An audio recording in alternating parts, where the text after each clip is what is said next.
in our journey, where we're at is we had the last hearing. The, I think that most of the people that are going to come forward have come forward at this point. We've shaken the tree, brought forward a lot of the people that are willing to talk, and I think it's abundantly clear. And I said this in the hearing that it's now time for action.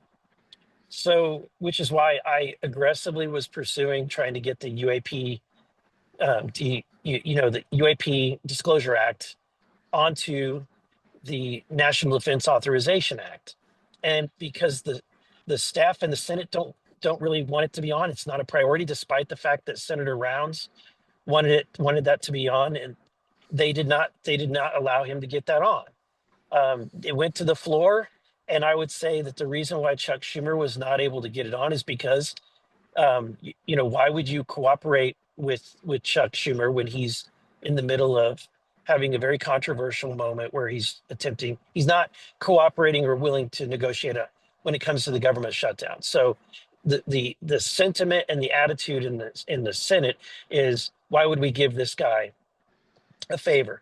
So unfortunately, that's the dynamics. I became extremely frustrated with leadership whenever this amendment was not allowed to go in the bill, to the point that I was not going to support the underlying bill, and they needed my vote.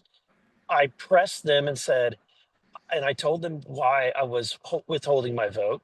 And at that time, I got a level of commitment from the majority leader and the floor leader that if we were able to get that bill out of committee, that they would put it on the floor for a vote.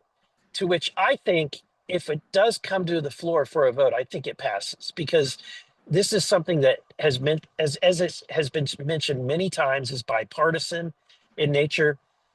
There are a new number of Republicans who support this, and just as many, probably as a percentage, of Democrats that support it as well. So I think that there's a reason why staff have been difficult to work with, and difficult to actually get them engaged in this topic.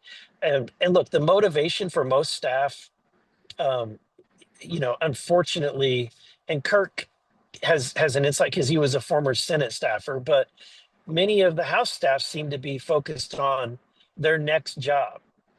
And this is not a topic, and delving into this topic is not something that puts you in a position to get promoted or to move on to a lobbyist job. I'm just speaking what my thoughts are.